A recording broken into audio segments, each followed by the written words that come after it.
मां भगवती सरस्वती हंस पर क्यों बैठी? कारण जानते हो? नहीं? सुनो। हंस पर सवार है माता सरस्वती। क्यों? हंस जैसे दूध पानी में दूध पीता है, पानी पानी छोड़ता है, उसी तरह विद्यार्थी वही उत्तम कोटि का है, पढ़ने वाला बच्चा वही अच्छा है जो अच्छी चीजें ग्रहण करे और बुरी चीज। ये मैसेज है। शंकर जी बैल पर नहीं बैठे, शंकर जी का वाहन नंदी नहीं है, नंदी धर्म का प्रतीक है। नंदी किसका प्रतीक है? जोर से, जोर से। इसलिए अभी हमारे देश के प्रधानमंत्री जी ने जो नई संसद भवन बनवाई, उसमें आपने देखा होगा सेंगोल की स्थापना की। सेंगोल का नाम सुना होगा उस टाइम पर। क्या था वो? उस पर ध्यान से देखा हो तो उसमें नंदी महाराज बने थे कि नहीं? बोलो हाँ। पहले के जमाने में एक राजा जब दूसरे राजा को राजगद्दी सौंपता था तो सेंगोल देता था। वो धर्म का दंड था। वो कौन सा दंड था? धर्म दंड। उसे उस जमाने में क्या आज सेंगोल बोला जाता है, उस जमाने में उसे धर्म दंड बोला जाता था। ये देखो टीवी पे आप देख सकते हैं, ये सेंगोल है। ये कौन सा दंड है? जोर से, धर्म दंड। इस पर नंदी बैठे हैं, ध्यान से देख सकते हैं आप। अब मुझे बताओ कि नंदी किसका प्रतीक है? जोर से, जोर से। हाँ, शंकर जी बैल पर नहीं बैठते, शंकर जी धर्म पर सवार होकर के चलते हैं। धर्म पर। नंदी किसका प्रतीक है? धर्म का। तो शंकर जी धर्म पर बैठे हैं, ना कि बैल पर। क्योंकि उसे आप बैल ना समझिए, वो धर्म का प्रतिनिधि है। हाँ या ना? जैसे भारत के प्रतिनिधि प्रधानमंत्री हैं। आज प्रधानमंत्री जी दुनिया में जाते हैं तो किसका प्रतिनिधि बनकर जाते हैं? बोलो। भारत का प्रतिनिधि बन के जाते हैं, भारत की बात लेकर जाते हैं। उसी तरह धर्म का प्रतिनिधि कौन है? नंदी महाराज। इसलिए शंकर जी के द्वार पर नंदी बैठते हैं और शंकर जी नंदी पर चढ़ते हैं। धर्म पर। धर्म के पांव कितने होते हैं? 4। सत्य, दया, दान, तप। आपने शंकर जी के मंदिर, आप में से कितने लोग शंकर जी के मंदिर गए हैं? चलो बताओ। शंकर जी के मंदिर में जो नंदी महाराज हैं, उनके कितने पांव अंदर हैं और कितने पांव बाहर हैं? कितने पांव आपको दिखते हैं बाहर? कितने मैया? कितना पांव बाहर दिखते हैं नंदी जी की? जोर से। नंदी के 3 पांव अंदर की तरफ होते हैं और 1 पांव बाहर। गौर से देखना यदि आप जाओ तो। क्यों? क्योंकि धर्म के चरण 4 होते हैं। कलयुग में ना सत्य समाप्त सा हो गया। समाप्त मतलब जरा बचा है। सत्य समाप्त सा हो गया। सत्य, दया, दया समाप्त सी हो गई, इसलिए गली गली मांस बिक रहा है। सत्य, दया। तप, तपस्या बची नहीं। केवल दान। 1 पांव बाहर है, मतलब इस कलयुग में केवल दान के बल पर यह धर्म चल रहा है, यह संस्कृति चल रही है। आप दान पुण्य करते हैं तो कुछ भले काम चल रहे हैं समाज में, राष्ट्र में। 1 पांव बचा है धर्म का, बाकी 3 पांव टूट चुके हैं। ये उसका प्रतीक है। भगवान शंकर भभूति रमाते हैं। क्यों? राख रमाते हैं। राख। क्यों?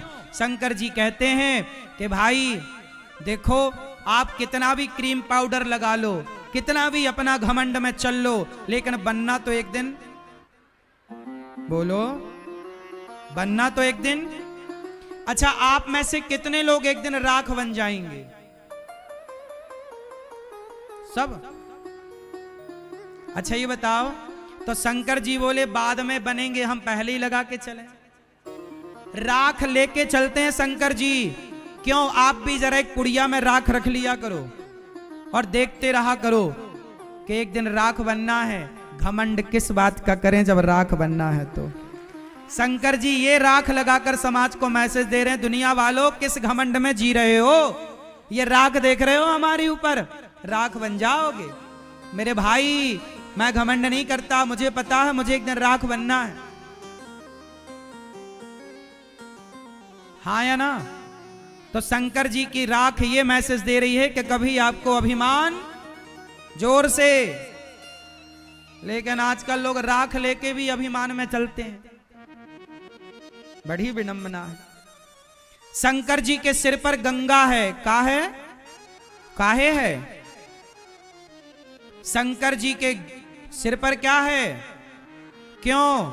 गंगा ठंडी है। शंकर जी कहते दुनिया वालों, जीवन में टेंशन कितनी भी हो, शंकर जी के घर में जितनी टेंशन है ना, किसी के घर में नहीं है।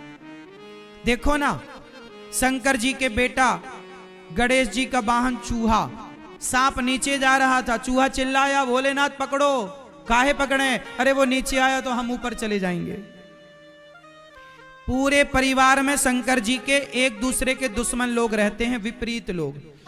चूहे का दुश्मन सांप, सांप का दुश्मन मोर, मोर कार्तिकेय जी का वाहन, और नंदी का दुश्मन शेर, शेर नंदी दुश्मन है, दोनों साथ में रहते हैं। चूहा सांप दुश्मन है, दोनों साथ में रहते हैं। और मोर और सांप दुश्मन है और दोनों साथ में कहां? शंकर जी के घर में रहते हैं। शंकर जी इतनी टेंशन में हैं, लेकिन समाज को कह रहे हैं दुनिया वालों, जीवन में कितनी भी टेंशन परेशानियां हो, पर दिमाग को सदा ठंडा ही रखना चाहिए। इसलिए शंकर जी गले यहां पर सिर पर गंगा के, दिमाग में टेंशन नहीं, ठंडे दिमाग से सोचो। यदि आज आपने दिमाग को ठंडा रखा तो समस्या है तो समाधान मिलेगा जरूर। बस ठंडा रखना। आप गर्म कर लेते हैं तो समाधान नजर नहीं आता, आप और टेंशन पाल लेते हैं। बात सही है? इसलिए कितनी भी गुस्सा आए, कितना भी विपरीत समय आ जाए, पर दिमाग को ठंडा क्या करना मेरी मां?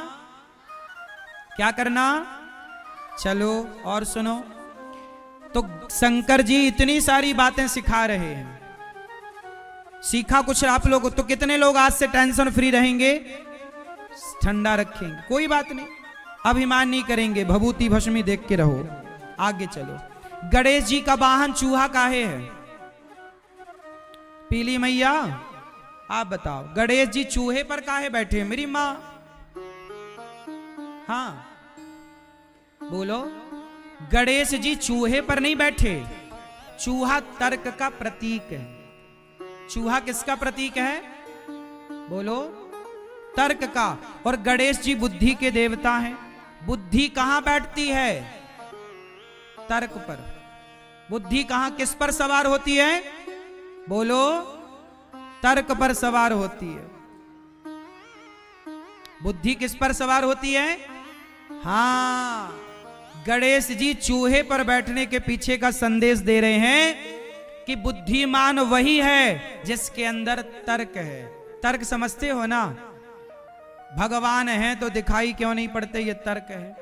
इन पर मैं आगे बात करूंगा आगे के दिनों में।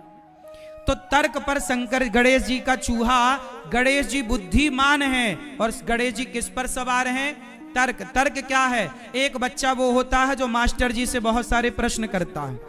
जो प्रश्न करता है ना वो तर्क कर रहा है। कुछ बच्चे होते हैं कोई पूछते ही नहीं, मास्टर जी से कुछ नहीं पूछते। अरे पूछना चाहिए। जो बच्चा जितना जिज्ञासु होगा, जितना पूछेगा, वो बच्चा उतना इंटेलिजेंट होगा, समझदार होगा। बात सही है कि गलत है? तो तर्क पर सवार हैं गणेश जी। बुद्धि किस पर सवार है? तर्क पर। ये गणेश जी का चूहे पर सवार होने के पीछे का आध्यात्मिक कारण है। आगे सुनो। दुर्गा जी का वाहन क्या है? शेर पर काहे बैठी है माता? जोर से। शेर दुर्गा मैया के कितने हाथ हैं? जोर से। 8। 8 हाथ किसका प्रतीक है? 4 लोगों का। क्यों मैया? भैया आप लोग कितने भाई हो? ये भैया बताएंगे। जेब से क्या निकाल रहे हो आप? कितने भाई हो आप?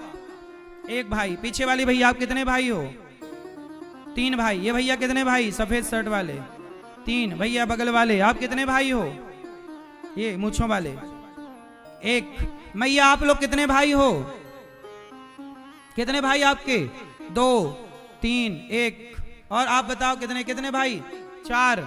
आपके कितने भाई हैं? 3। आपके कितने भाई हैं? 3 2। आपके कितने भाई? 3 2। सुनो, आप में से बहुत लोगों का आंसर गलत है। आप कह रहे हैं हमारे 2 भाई हैं, हमारे 1 भाई है। सारे उत्तर गलत हैं। हम सबके 4 भाई हैं। हम कितने भाई हैं? बोलो।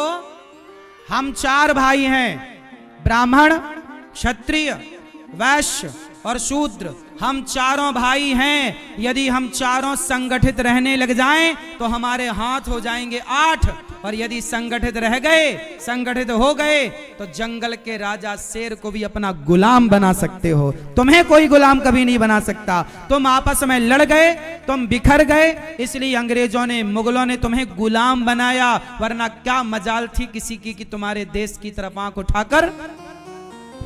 हमारे भारत से अच्छा कभी कोई था ही नहीं, ना आज कोई है। हाँ, कोई तरक्की कर जाए कोई पैसे से, आज लंदन कहता है, आज इंग्लैंड कहता है हम पैसे वाले हैं। अरे चोरी तो हमारे देश से ही करके ले गए हो ना, बोलो चोरी कहां किए हो, डाका कहां डाले हो? तुम तो चोर थे, हमारे देश में आए और चोरी करके ले गए।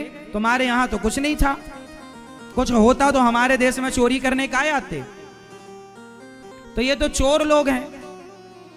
भारत की संस्कृति आज भी सबसे श्रेष्ठ है, लेकिन भारत को आज केवल मेरी प्रार्थना इतनी है, हमारी संस्कृति भारत की संस्कृति से बढ़िया इस धरती में कहीं की संस्कृति नहीं है। हम केवल भ्रष्टाचार के कारण पीछे हो गए बस। किसके कारण पीछे हो गए? यदि भ्रष्टाचार नहीं होता तो हमारी बराबरी दुनिया में कोई देश, भारत की बराबरी कोई किसी में नहीं कर सकता था। हम भ्रष्टाचार की बलि चढ़ गए बस। क्यों मेरी मां? ये दुखद बात है बस। हमारे देश में क्षति बड़ी हुई। देश को आजादी मिलते ही बंटवारा हो गया, पाकिस्तान अलग हो गया, बांग्लादेश अलग हो गया, और पहले ही श्रीलंका अलग हो चुका था, म्यांमार अलग हो चुका था। तमाम बंटवारे हो जाने के कारण हम लोग बड़े, आज देखिए बांग्लादेश में हिंदू कैसे खदेड़े जा रहे हैं, हिंदू कैसे मारे जा रहे हैं। मैं बार बार कहता हूं एक बात आपसे, दुर्गा मैया क्या कहती हैं? तलवार लिए हैं और शेर पर सवार हैं। दुर्गा मैया कहती हैं, हिंदुओं तुम 4 भाई हो ना, ब्राह्मण क्षत्रिय वैश्य शूद्र, संगठित रहना। यदि संगठित रहोगे तो सुरक्षित रहोगे, और जातियों में बट गए तो मिट जाओगे। जब जब सनातन बटा है तब तब सनातन मिटने की कगार में पहुंचा है। इसलिए संगठित, जहां सुमति तहां संपत्ति नाना, जहां कुमति तहां विपत्ति निदाना। संगठित रहो दोस्तों, बटो मत। कितने भाई हैं आप लोग? बताओ, चारों का पिता कौन? ब्राह्मण का पिता कौन? जोर से, ब्राह्मण का पिता कौन? ब्राह्मणों से मुखमासी द्वाहु राजन्यः कृताः ऊरु तदस्य जदवैश्यः पदभ्यांगुं शूद्रो अजायत। ब्राह्मण के पिता भगवान, भगवान से ही, भगवान के मुख से ब्राह्मण पैदा हुआ, भगवान की भुजा से क्षत्रिय पैदा हुआ, भगवान के जंघा से वैश्य पैदा हुआ, और भगवान के चरणों से शूद्र पैदा हुआ। तो तुम चारों का बाप तो एक ही निकला ना? बोलो, जब तुम एक बाप की संतान हो तो जातवाद जो ऊंच नीच में, छुआछूत में बटे हो, छुआछूत मिटाओ और सनातनियों को गले लगाओ। यदि नहीं लगाओगे तो क्रिश्चियन गले लगा लेंगे, मुसलमान गले लगा करके। हमारे देश में धर्मांतरण कितनी तेजी से हो रहा है। आपके यहां जानकारी में धर्मांतरण की बातें हैं या नहीं? कितने लोग जानते हैं कि इस देश में धर्मांतरण हो रहा है? आज कितने हिंदू क्रिश्चियन बन गए। जहां मंदिर हुआ करते थे वहां वो बन गई, क्या बोलते उसको, चर्च बन गई, है ना? तो ये बात सही है कि गलत है? बोलो मेरी मां। तो क्या हिंदुओं का धर्मांतरण होना सही है? सही है? हिंदुओं का धर्मांतरण होना सही है? कितने लोग इसे गलत मानते हैं? धर्मांतरण होना सही है कि गलत है? जोर से। इसलिए हम चाहते हैं कि हमारे भारत का सनातन, हम ब्राह्मण क्षत्रिय वैश्य शूद्र मिलजुल के रहें, एक दूसरे के सुख दुख में काम आए। कोई गरीब आदमी है उसकी हम लोग मदद करें, और अपने हिंदुओं को अपना बना के रखें, अपने से दूर ना करें, वरना वो धर्मांतरण की आग में जल जाएगा। बात सही है कि गलत है?